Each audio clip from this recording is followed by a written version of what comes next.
Good evening 24 എല്ലാ പ്രേക്ഷകർക്കും prime time ന്യൂസിലേക്ക് സ്വാഗതം. ഞാൻ പ്രവിത ലക്ഷ്മി. വിശദമായ വാർത്തകൾ നോക്കാം. ആദ്യം ലോക്സഭാ തെരഞ്ഞെടുപ്പ് വാർത്തകൾ.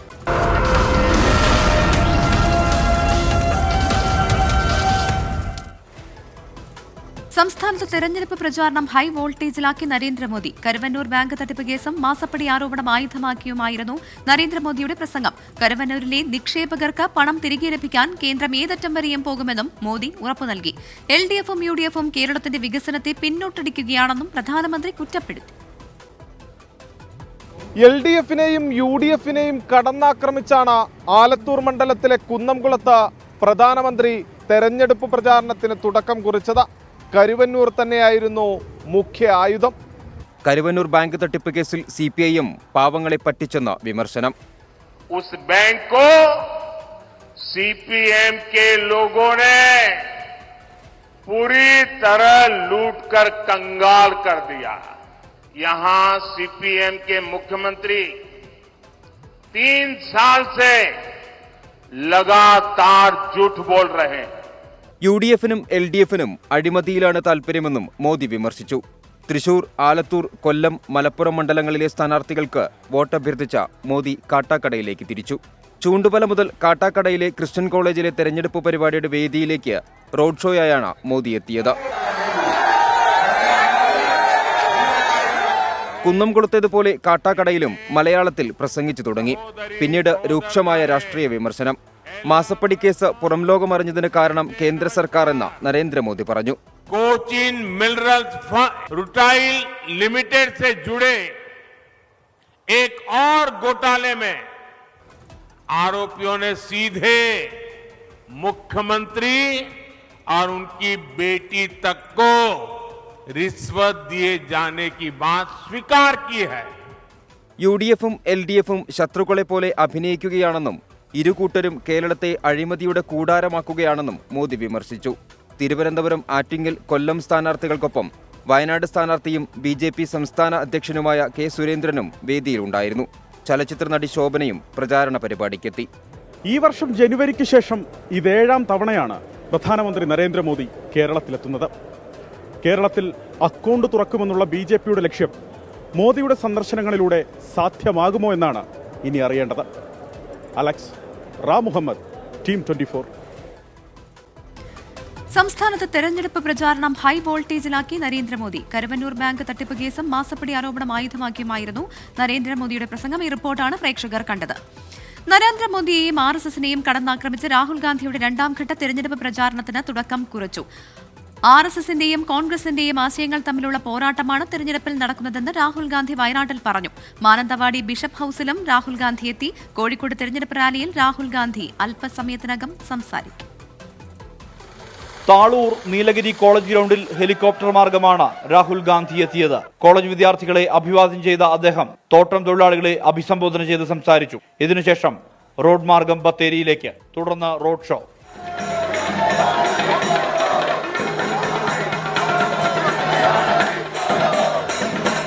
ഒരു രാജ്യം ഒരു നേതാവ് എന്ന രീതി ജനതയെ അപമാനിക്കുന്നതിന് തുല്യമെന്ന് രാഹുൽ ഗാന്ധി. ബ്രിട്ടീഷുകാരിൽ നിന്നും രാജ്യം സ്വാതന്ത്ര്യം നേടിയത് RSSന്റെ കീഴ്പ്പടിയിലാകാനല്ലെന്നും രാഹുൽ ഗാന്ധി പറഞ്ഞു. We did not get freedom from the British to be colonized by the ideology of the RSS.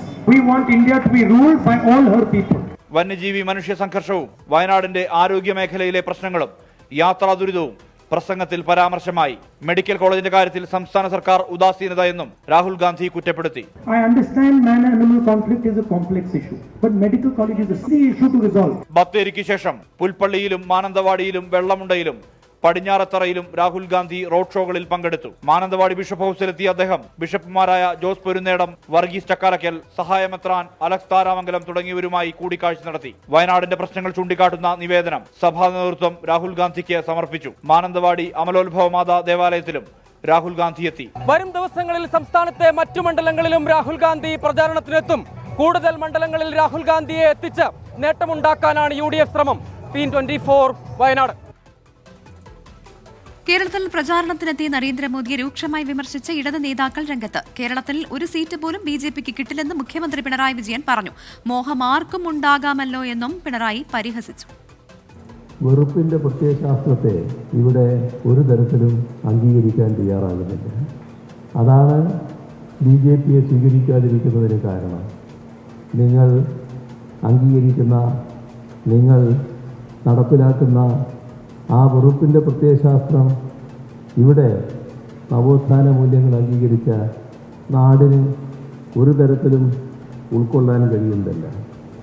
അപ്പോൾ ഇത്തരത്തിലുള്ള ചില രീതികൾ കൊണ്ട് പണ്ട് അദ്ദേഹം പറയുന്ന ഈ രാമായണത്തിലെ മാരീചനില്ലേ, ആ മാരീച വേഷത്തിൽ വന്ന് കേരളത്തെ വല്ലാതെ അങ്ങ് മോഹിപ്പിച്ചു കളയാം എന്ന് തെറ്റിദ്ധരിക്കരുത്. എല്ലാം മനസ്സിലാക്കാൻ പ്രാണിയുള്ളവരാണ് കേരളീയർ. വിഭാഗീയത ഉണ്ടാക്കിയാണ് പ്രധാനമന്ത്രി പ്രചാരണം നടത്തുന്നതെന്ന് CPIM പോളിറ്റ് ബ്യൂറോ അംഗം പ്രകാശ് കാരാട്ട് കുറ്റപ്പെടുത്തി. മോദിയുടേത് തട്ടിപ്പ് ഗ്യാരണ്ടിയാണെന്നും കേരളത്തിൽ ഇടയ്ക്കിടെ വരുന്ന പ്രധാനമന്ത്രി മണിപ്പൂരിൽ പോകാത്തത് എന്തുകൊണ്ടാണെന്നും CPI സംസ്ഥാന സെക്രട്ടറി ബിനോയ് വിശ്വം ചോദിച്ചു. ഇനി സ്ഥാനാർത്ഥികൾ പറയുന്നത് എന്തെന്ന് നോക്കാം. കാണാം ഫോട്ടോഗ്രാഫ്. അൽ മുക്തദിർ ജ്വല്ലറി ഗ്രൂപ്പ് ഫോട്ടോഗ്രാഫ് സമർപ്പിക്കുന്നത് 0% പണിക്കൂലി, 100% സന്തോഷം. അൽ മുക്തദിർ ജ്വല്ലറി ഗ്രൂപ്പ്, ഇന്ത്യ, UAE.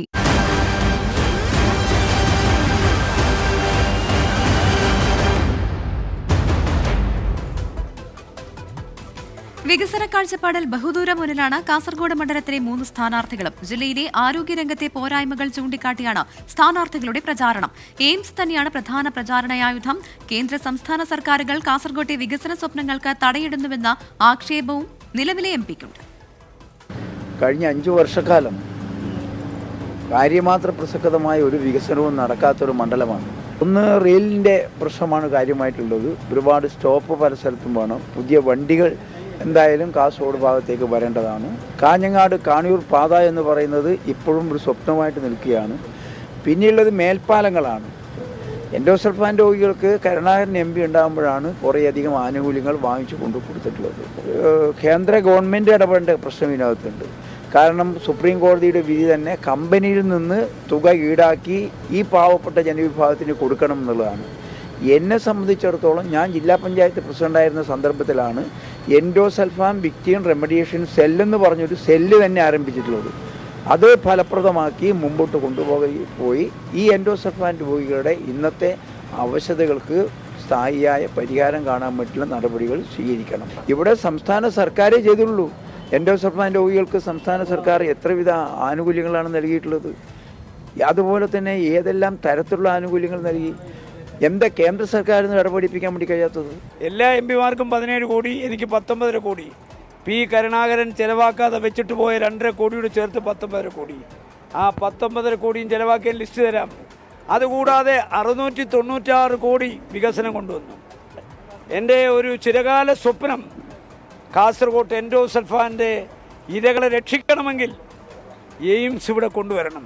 മുഖ്യമന്ത്രിക്ക് ഒരേ ഒരു വാശി, പുള്ളിയുടെ മകളുടെ ഭർത്താവ് റിയാസ് കോഴിക്കോട്ടുകാരനായുണ്ട്, കിനാലൂർ വേണം. കേന്ദ്രം 200 ഏക്കർ സ്ഥലം ആവശ്യപ്പെട്ടു. പുള്ളി 190 ഏക്കറേ കൊടുത്തിട്ടുള്ളൂ. ഞങ്ങളത് കണ്ടുപിടിച്ച് കൊടുത്തിട്ടുണ്ട്. അതുകൊണ്ട് കോഴിക്കോട്ട് പുള്ളിയുടെ പൂതി നടപ്പിലാവാൻ പോകുന്നില്ല. കാസർഗോഡാണ് ഇത് കിട്ടേണ്ടതെന്ന് കേരളത്തിലെ ഒരു മലയാള പത്രം, 14 എഡിഷനുള്ള മലയാള പത്രം, 14 എഡിഷനിലും എഡിറ്റോറിയൽ എഴുതി കേരളത്തിൽ എവിടെങ്കിലും എയിംസ് സ്ഥാപിക്കുന്നെങ്കിൽ കാസർഗോഡ് വേണം. ടൂറിസത്തിന് അനന്ത സാധ്യതകളുള്ള നാടാണ് ഈ നാട്. അതിന് ഒരുപാട് പ്രോജക്റ്റുകൾ എൻ്റെ മനസ്സിലുണ്ട്. അതിലേറ്റവും പ്രധാനപ്പെട്ടതാണ് പെരിയയിൽ ഒരു എയർ സ്ട്രിപ്പ് കൊണ്ടുവരിക എന്നുള്ളത്. ഇവിടെ നമുക്ക് കാസർഗോഡ് മണ്ഡലത്തിലെ നമുക്ക് ഫസ്റ്റ് ആൻഡ് ഫോർമോസ്റ്റ് നമുക്ക് വേണ്ടത് മൾട്ടി സ്പെഷ്യാലിറ്റി ഹോസ്പിറ്റലാണ്. നമുക്കിവിടെ അറിയാം ഒരു എന്തെങ്കിലും എമർജൻസി കേസ് വന്നു കഴിഞ്ഞാൽ നമുക്ക് തൊട്ടടുത്തുള്ള കർണാടകനെ ആശ്രയിക്കുന്നുള്ളത്. നമുക്കൊരു സാധാരണമായിട്ടുള്ള ഒരു മിനിമം ഒരു ഹോസ്പിറ്റൽ വ്യവസ്ഥ പോലും ഇവിടെ ഇല്ല. അപ്പോൾ ഫസ്റ്റ് ഞാൻ ഇവിടെ ജയിച്ച് വന്നു കഴിഞ്ഞെങ്കിൽ എയിംസ് കൊണ്ടുവരാനാണ് ഞാൻ തീരുമാനിച്ചിട്ടുള്ളത്. അതിലേക്ക് വേണ്ടിയിട്ട് എല്ലാ നമുക്ക് വേണ്ടിയ സ്ഥലങ്ങൾ എല്ലാം അന്വേഷിച്ചുകൊണ്ടുണ്ട്. LDF പിന്നെ UDF പറഞ്ഞ പോലെ ചെയ്യുമെന്ന് പറഞ്ഞിട്ട് ബാക്കി വെക്കുന്നല്ല. ഇത് മോദിജിയുടെ ഗ്യാരണ്ടി എൻ്റെ ഉറപ്പാണ്. ഇവിടെ ഞാൻ ജയിച്ച് വന്നു കഴിഞ്ഞെങ്കിൽ എയിംസ് കൊണ്ടുവരും. വേറെ സ്ഥലത്തിലെല്ലാം MPമാർ BJP MPമാർ പോയിട്ട് അവിടെ എടുക്കുന്ന ഡെവലപ്മെൻറ്റ്സ് ആണുണ്ട്. ഇവിടെ മാത്രമാണോ സ്റ്റോപ്പ് ആക്കുന്നത്? നമുക്ക് ഒരു BJPക്ക് MPയും MLA ഇല്ലാത്ത സ്ഥലത്തും പോലും നമുക്ക് ഇൻഫ്രാസ്ട്രക്ചർ ഡെവലപ്മെൻറ്റ് വേണ്ടിയിട്ട് ഇപ്പോൾ ഹൈവേ 6 ലൈൻ ആക്കിയിട്ട് തന്നു. അതേപോലെ കാസർഗോഡിൻ്റെ ഹാർബർ ഡെവലപ്മെൻറ്റ് വേണ്ടിയിട്ട് 50 crores കൊടുത്തിട്ടുണ്ട്. അതേപോലെ നമുക്ക് കാസർഗോഡ് റെയിൽവേ സ്റ്റേഷൻ അപ്ഗ്രേഡേഷൻ വേണ്ടിയിട്ട് നമുക്ക് 24 crores കൊടുത്തിട്ടുണ്ട്. എങ്ങനെയാണ് തടസ്സം വരുന്നുള്ളത്? അതേ പറയുന്നല്ലേ LDF പിന്നെ UDF ബായ് എടുത്തെങ്കിൽ പച്ചക്കളം പറയുന്നതാണ്. ദക്ഷിണേന്ത്യയിൽ ഇത്തവണ BJP നേട്ടമുണ്ടാക്കുമെന്ന് പ്രധാനമന്ത്രി നരേന്ദ്രമോദി. സനാതനധർമ്മത്തെ അനാദരിക്കുന്നവരെ തമിഴ്നാട്ടിൽ കോൺഗ്രസ് തോളിലേറ്റുന്നു. BJP അധികാരത്തിലെത്തിയതോടെ രാജ്യത്ത് കുടുംബാധിപത്യം അവസാനിച്ചുവെന്നും പ്രധാനമന്ത്രി. വാർത്താ ഏജൻസിക്ക് നൽകിയ അഭിമുഖത്തിലാണ് പ്രധാനമന്ത്രിയുടെ പരാമർശം. രാധാകൃഷ്ണൻ ചേർന്നുണ്ട് ഡൽഹിയിൽ നിന്ന്. രാധാകൃഷ്ണൻ, എന്തൊക്കെ കാര്യങ്ങളാണ് മോദി പറയുന്നത്? പ്രവിത, നമുക്ക് ഏറ്റവും പ്രധാനം എന്ന രീതിയിൽ ഈ സർക്കാരിന്റെ ഭരണ നേട്ടങ്ങളെ കുറിച്ചാണ് ഏറ്റവും പ്രധാനമായും പ്രധാനമന്ത്രി പറയാൻ ഉദ്ദേശിച്ചത്.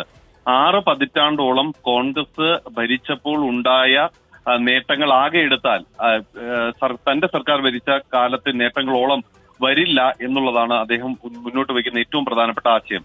ദക്ഷിണേന്ത്യയുമായി ബന്ധപ്പെട്ടിട്ടുള്ള അവകാശവാദങ്ങൾ, BJPയുടെ പ്രതീക്ഷകൾ ഒക്കെ ഇത്തവണ വാനോളമാണ് എന്ന് പ്രഖ്യാപിക്കുക കൂടിയാണ് പ്രധാനമന്ത്രി ചെയ്തിരിക്കുന്നത്. പ്രത്യേകിച്ച് തമിഴ്നാട്ടില് വളരെ വലിയ രീതിയിൽ നേട്ടമുണ്ടാക്കാൻ സാധിക്കും എന്ന് പ്രധാനമന്ത്രി പറയുന്നു. BJP നേതാക്കൾ പലയിടങ്ങളിലും 2 അക്ക സംഖ്യ തമിഴ്നാട്ടിൽ സീറ്റുകൾ ആയി ലഭിക്കും എന്ന് പറയുന്നതിന് അടിസ്ഥാനമുണ്ടെന്നാണ് പ്രധാനമന്ത്രി പറയുന്നത്. കാരണം ഒരു ഘട്ടത്തിലും ദ്രാവിഡ സംസ്കാരം എന്ന രീതിയിൽ മാത്രം മാറി നിന്ന ഒരു സംസ്ഥാനമല്ല തമിഴ്നാട്. ഇന്ത്യയിൽ രാമന്റെ പേരിൽ ഏറ്റവും അധികം ഗ്രാമങ്ങളുള്ള സംസ്ഥാനം തമിഴ്നാടാണ് എന്നാണ് അദ്ദേഹം പറയുന്നത്. DMK ഭരണത്തിൽ അവിടെയുള്ള ജനങ്ങൾ വലിയ രീതിയിൽ ബുദ്ധിമുട്ട് അനുഭവിക്കുന്നു. വളരെ പ്രധാനപ്പെട്ട ഒരു കാര്യം, കേരളവുമായി ബന്ധപ്പെട്ടിട്ടുള്ള കാര്യങ്ങൾ ഈ പരിധിയിൽ അദ്ദേഹം പറഞ്ഞില്ല എന്നുള്ളത് കൂടി, ഇതുവരെ പറഞ്ഞിട്ടില്ല എന്നുള്ളത് കൂടി ഒരു കൗതുകം, രാഷ്ട്രീയ കൗതുകമായിട്ട് നിലനിൽക്കുന്ന ഒരു സാഹചര്യം ഉണ്ട്. തന്റെ സർക്കാർ നേടിയ നേട്ടങ്ങളെ കുറിച്ച് അദ്ദേഹം പറഞ്ഞു. രാമക്ഷേത്ര നിർമ്മാണത്തിലേക്ക് കാര്യങ്ങൾ പോയതിനെ കുറിച്ചും കോൺഗ്രസ് അതിനെ രാഷ്ട്രീയവൽക്കരിച്ചു എന്നും ഉള്ള വിമർശനം അദ്ദേഹം ഉന്നയിച്ചു. ക്ഷേത്രം, രാമൻ എന്നുള്ളത് ഒരു രാഷ്ട്രീയ പ്രതീകം ആയിരുന്നില്ല. അതിനെ അങ്ങനെ ആക്കി മാറ്റാൻ ശ്രമിച്ചത് കോൺഗ്രസ് വോട്ട് ബാങ്ക് സംരക്ഷിക്കുന്നതിന് വേണ്ടിയാണ് എന്ന് പ്രധാനമന്ത്രി വിമർശിച്ചു. ഒപ്പം കുടുംബാധിപത്യത്തെക്കുറിച്ച് ഉള്ള കാര്യങ്ങൾ പ്രധാനമന്ത്രി പറഞ്ഞു. വിദേശ നയത്തെക്കുറിച്ചടക്കം താൻ പ്രധാനമന്ത്രിയായപ്പോൾ ഗുജറാത്തിൽ നിന്ന് വന്ന തനിക്ക് എങ്ങനെ വഴങ്ങും എന്ന് ചോദിച്ചവർക്കുള്ള മറുപടിയാണ് കഴിഞ്ഞ 10 വർഷം കൊണ്ട് നൽകിയത് എന്നതുൾപ്പെടെയുള്ള മറുപടികളാണ് പ്രധാനമന്ത്രി ഇപ്പോൾ പറഞ്ഞുകൊണ്ടിരിക്കുന്നത്.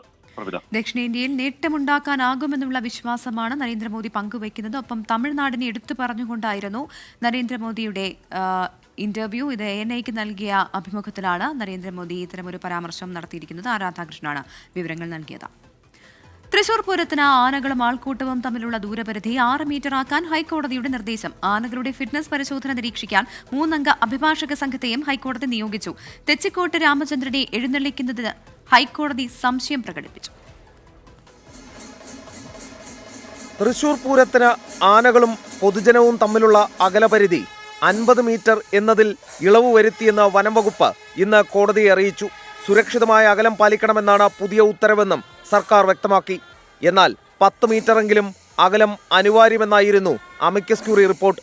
എന്നാൽ 10 മീറ്റർ പരിധി അപ്രായോഗികമെന്ന് പാറമേക്കാവ് ദേവസ്വം അറിയിച്ചു.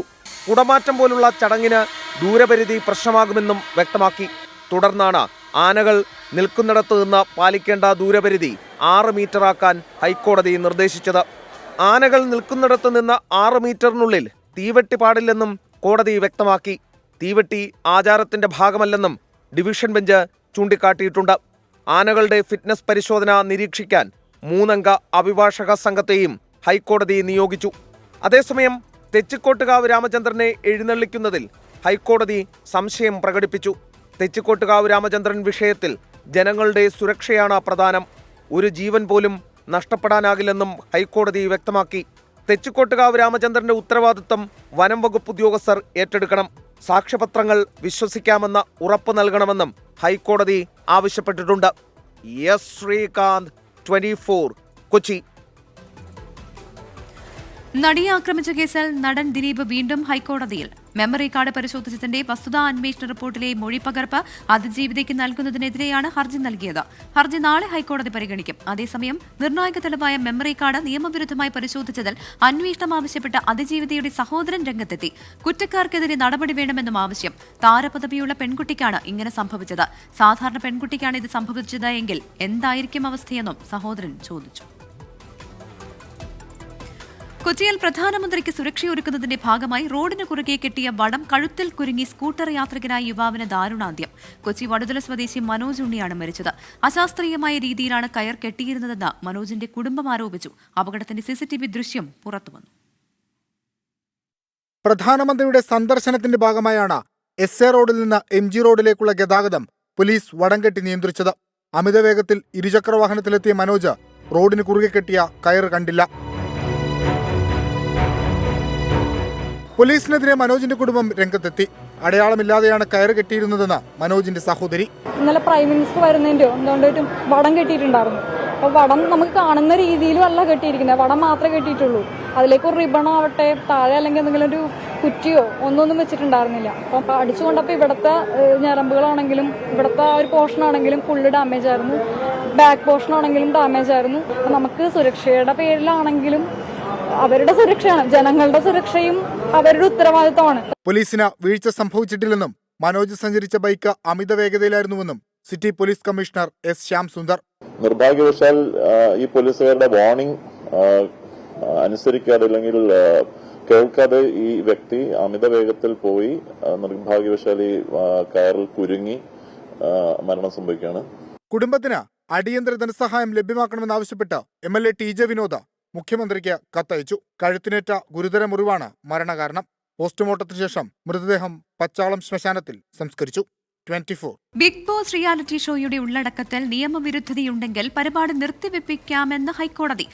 അടിയന്തരമായി പരിശോധിക്കാൻ കേന്ദ്ര ഇൻഫർമേഷൻ ആൻഡ് ബ്രോഡ്കാസ്റ്റിംഗ് മന്ത്രാലയത്തിന് കോടതി നിർദ്ദേശം നൽകി. മലയാളം 6ാം സീസൺ സംപ്രേഷണം ചെയ്യുന്നതുമായി ബന്ധപ്പെട്ടാണ് ഹൈക്കോടതിയുടെ ഇടപെടൽ. മോഹൻലാലിനും ഡിസ്നി ഹോട്ട്സ്റ്റാറിനും എൻഡമോൾ ഷൈനിനും നോട്ടീസ് നൽകി. അഭിഭാഷകനായ ആദർശ് S. നൽകിയ ഹർജിയിലാണ് കോടതിയുടെ ഇടപെടൽ. ഈ മാസം 25-ന് ഹർജി വീണ്ടും പരിഗണിക്കും. നോക്കാം ചില വാർത്തകൾ ചുരുക്കത്തിൽ.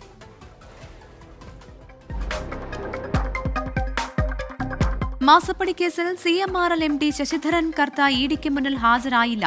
ഇന്ന് ഹാജരാകാനായിരുന്നു നിർദ്ദേശം. CMRL ഫിനാൻസ് ഓഫീസർ ഉൾപ്പെടെയുള്ള ഉദ്യോഗസ്ഥർ EDക്ക് മുന്നിൽ ഹാജരായി. ഡൽഹി മുഖ്യമന്ത്രി അരവിന്ദ് കെജ്രിവാളിന് ആശ്വാസമില്ല. ജുഡീഷ്യൽ കസ്റ്റഡി ഈ മാസം 23 വരെ നീട്ടി റൌസ് അവന്യൂ കോടതി. EDയുടെ അറസ്റ്റിനെതിരായ കെജ്രിവാളിന്റെ ഹർജിയിൽ മറുപടി നൽകാൻ EDക്ക് സുപ്രീം കോടതിയുടെ നോട്ടീസ്.